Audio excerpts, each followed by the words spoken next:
नमस्कार, आप देख रहे हैं जनता टीवी और मैं हूं आपके साथ अभिषेक। खबरों का रुख करते हैं और बता दें कि यूपी में आगामी विधानसभा चुनाव की बिसात पूरी तरह से बिछ चुकी है। सभी राजनीतिक दल रैलियों और यात्राओं में जी जामत से जुटे हुए हैं।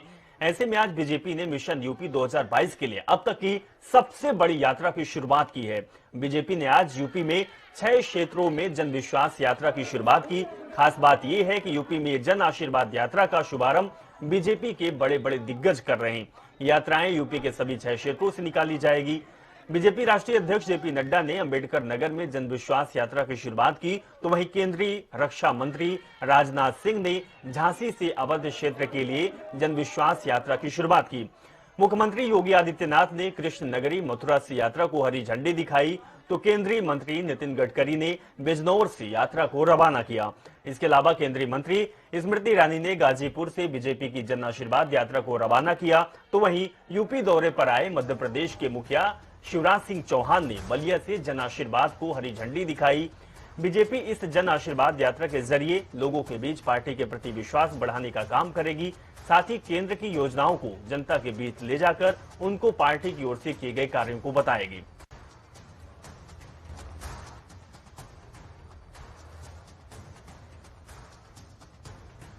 तो हम आपको ग्राफिक्स के जरिए आपको दिखा रहे हैं कि किस तरीके का ये जन विश्वास यात्रा सफल, इसके क्या मायने होंगे। तो जन विश्वास यात्राओं के मायने है कि पार्टी में प्रचार में तेजी आ जाएगी, कार्यकर्ताओं को सक्रिय करना उद्देश्य माना जा रहा है और इसके साथ ही बड़े नेताओं के जरिए प्रचार में बढ़त मिलेगी, यानी प्रचार प्रसार को तेज किया जाएगा। राज्य के साथ केंद्र सरकार के कार्य भी गिनाए जाएंगे कि राज्य और केंद्र ने क्या कुछ लोगों के लिए काम किए हैं। विपक्षियों पर प्रचार में बढ़त बनाना भी इस जन विश्वास यात्रा के मायने निकलेगी। तो पार्टी में प्रचार में तेजी आएगी, ये सबसे बड़ा मायने इस निकाला जा रहा है।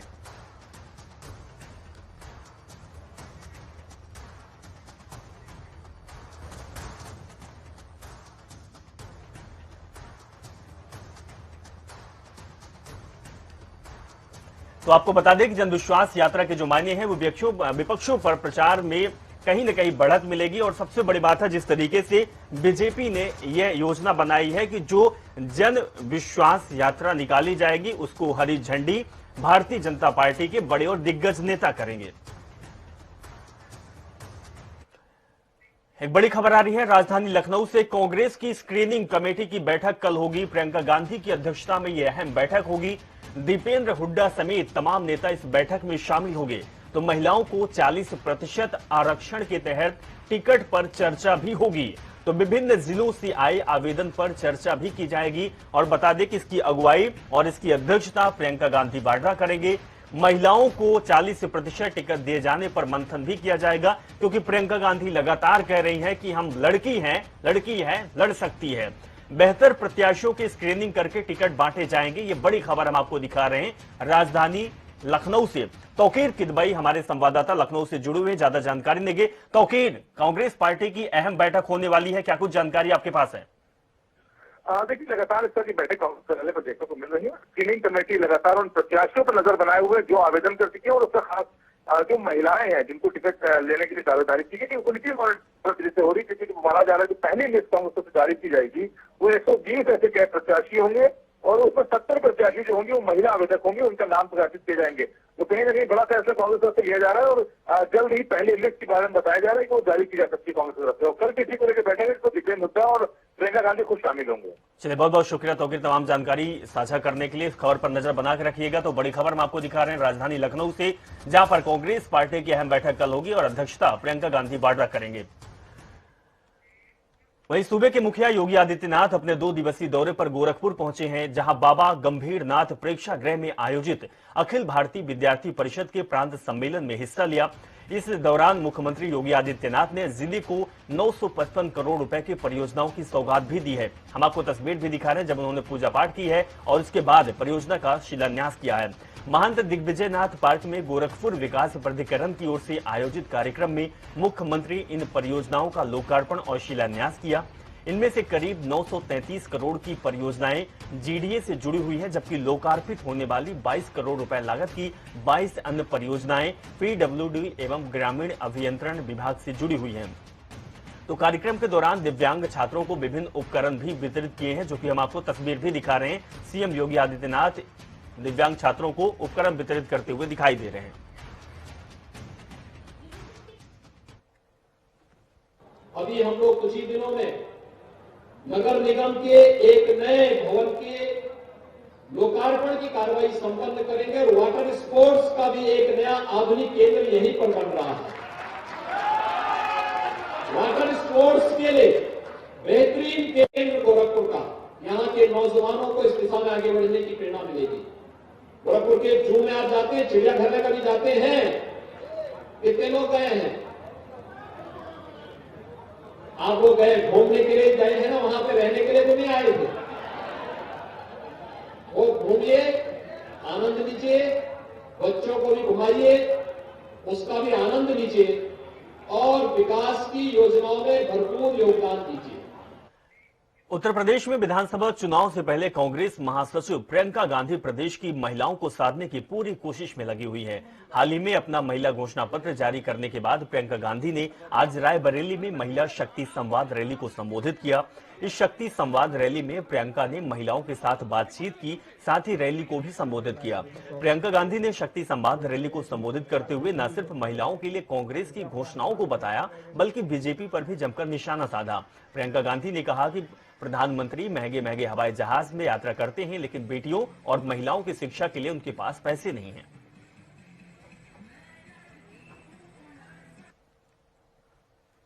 मेरे मन में आया कि महिलाओं के लिए कुछ करना है, और सबसे बड़ी चीज क्या कर सकते हैं हम आपके लिए, कि आपको समझा सकते हैं कि आप अपनी शक्ति को पहचानो। हमने ये शक्ति विधान बनाया, महिलाओं के लिए घोषणा पत्र है। इसमें तमाम घोषणाएं हैं जो हम आपके लिए हम कार्यक्रम करना चाहते हैं, जो चीजें हम आपको सशक्त करने के लिए करना चाहते हैं। अब देखिए, परिवर्तन लाना है तो हम सबको एकजुट होकर लाना पड़ेगा। लड़की हूं, लड़ सकती हूं, ठीक है। एक घोषणा पत्र निकाला जिसमें सिर्फ महिलाओं के लिए हम क्या करना चाहते हैं वो लिखा। क्या हुआ? बाकी पार्टियों ने घोषणा शुरू कर दी। आपका आशा बहुओं का मानदेय बढ़ाया गया है कल परसों। अभी तक तो 5 सालों में नहीं किया था, अब क्यों कर रहे हैं? क्योंकि अब पहचान रहे हैं कि ये महिला जागरूक हो गई है, महिलाएं समझ रही हैं कि उनमें शक्ति है। परसों प्रधानमंत्री जी ऐसी पहली सभा करने जा रहे हैं जिसमें उन्होंने सिर्फ महिलाओं को बुलाया है। एक गैस सिलेंडर की बात करते हैं, हम कहते हैं 3 लीजिए, क्योंकि सरकार दे सकती है, सरकार के पास बहुत पैसा है, सही जगह नहीं डाला जाता। बड़े बड़े हवाई जहाजों में हमारे प्रधानमंत्री उड़ते हैं, 8,000 करोड़ का हवाई जहाज है। अगर उस 8,000 करोड़ रुपए को आपकी शिक्षा में डाल देते तो क्या नहीं हो सकता। भाजपुर में भगत सिंह चौक पर मृतक आश्रितों की भूख हड़ताल लगातार 5वें दिन भी जारी है, जहां मृतक आश्रितों की भूख हड़ताल को लेकर नगरपालिका अध्यक्ष गुरजीत सिंह और आम आदमी पार्टी के जिला सचिव इंद्रजीत सिंह ने समर्थन दिया है। इस दौरान मृतक आश्रितों ने प्रदेश सरकार के खिलाफ जमकर नारेबाजी की और सरकार पर मृतक आश्रितों के उत्पीड़न का आरोप लगाया है। बता दें कि भाजपुर के भगत सिंह चौक पर चीनी मिल के मृतक आश्रित बीते 5 दिनों से चीनी मिल में नियुक्ति की मांग को लेकर भूख हड़ताल पर बैठे हुए हैं। हमारी मांग सरकार से यही है कि मृतक आश्रितों को जल्द से जल्द नियुक्ति दी जाए, और ये मामला जो है माननीय मुख्यमंत्री जी के संज्ञान में भी है और हमारे आदरणीय मंत्री श्री अरविंद पांडे जी के संज्ञान में भी है। हम सरकार से यही दरख्वास्त करते हैं कि इनको जल्द से जल्द इनकी मांगों को जो है सुनकर इनको। रुड़की जिले के भगवानपुर विधानसभा के वरिष्ठ नेता सुबोध राकेश ने आज 5 साल बाद भारतीय जनता पार्टी को छोड़कर बहुजन समाज पार्टी के हाथी पर सवार हो गए हैं।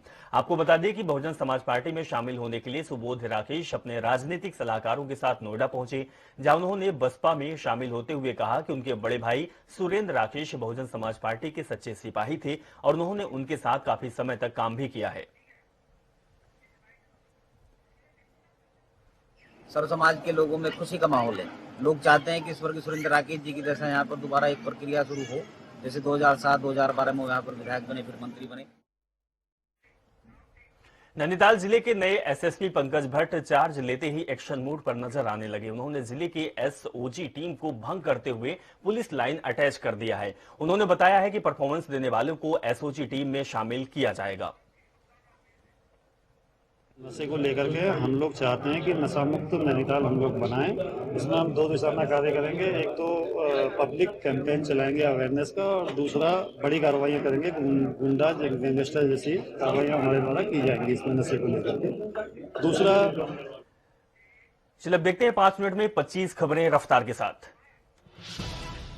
21 दिसंबर को प्रयागराज में 2 घंटे रहेंगे प्रधानमंत्री मोदी। 1 लाख महिला समूहों के खाते में 10 अरब रुपए करेंगे ट्रांसफर। बीजेपी की जनविश्वास यात्राएं शुरू। मथुरा झांसी समेत 6 जगहों से निकलेगी यात्राएं। बीजेपी के दिग्गज नेताओं ने दिखाई यात्रा को हरी झंडी। अंबेडकर नगर से जेपी नड्डा, झांसी से राजनाथ सिंह, मथुरा से सीएम योगी, बलिया से शिवराज सिंह चौहान, गाजीपुर से स्मृति ईरानी ने दिखाई यात्रा को हरी झंडी। मथुरा से सीएम योगी ने शुरू की जन विश्वास यात्रा। काकोरी शहीदों को किया नमन, कहा बीजेपी के राज में नहीं हुआ कोई दंगा। बलिया से शिवराज सिंह चौहान ने यात्रा को दिखाई हरी झंडी। केंद्र और यूपी सरकार को बताया सफल, विरोधियों पर साधा निशाना। समाजवादी पार्टी के कई नेताओं के ठिकानों पर आज भी छापेमारी जारी। अखिलेश का आरोप, कहा समाजवादी पार्टी के दफ्तर में फोन हो रहे हैं टैप। रायबरेली में प्रियंका गांधी ने महिला शक्ति संवाद रैली को किया संबोधित। रैली में महिलाओं के लिए की बड़ी घोषणा, कहा बीजेपी ने महिलाओं के लिए कुछ नहीं किया।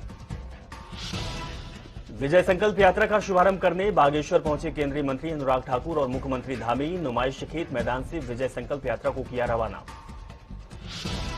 बागेश्वर में बीजेपी की विजय संकल्प यात्रा का विरोध करती दिखी कांग्रेस। मुख्यमंत्री को दिखाए काले झंडे।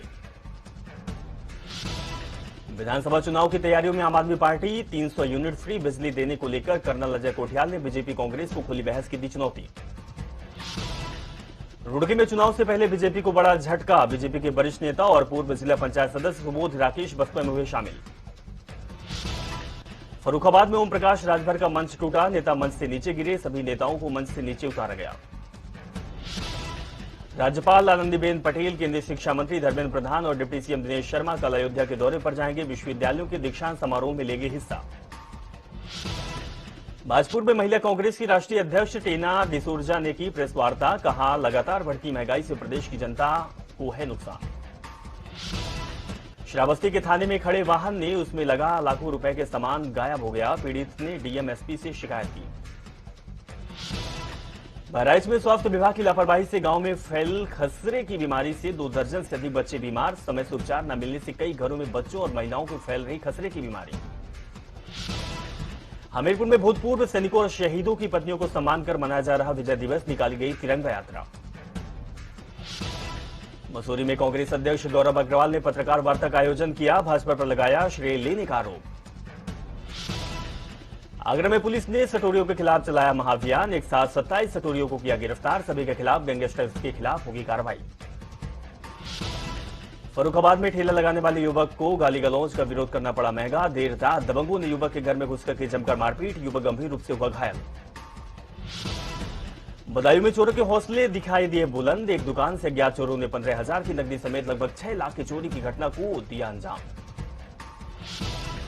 उत्तराखंड में भू कानून की मांग को लेकर आंदोलन जारी। भू कानून संयुक्त संघर्ष मोर्चा ने राजधानी के गांधी पार्क में शहीद स्थल का सांस्कृतिक रैली निकाली। प्रदेश में भू कानून लागू करने की मांग। कानपुर के साढ़ थाना क्षेत्र में खेत में मिला युवक का शव। 10 दिन से लापता था युवक, परिजनों ने जताई हत्या की आशंका। बिजनौर में बजरंग दल ने मनाया शौर्य दिवस। रैली का हजारों कार्यकर्ताओं ने फूलों की वर्षा कर जोरदार किया स्वागत। बाजपुर में भगत सिंह चौक पर मृतक आश्रितों की भूख हड़ताल लगातार 5वें दिन भी जारी। चीनी मिल में नियुक्ति की मांग को लेकर भूख हड़ताल कर रहे लोग।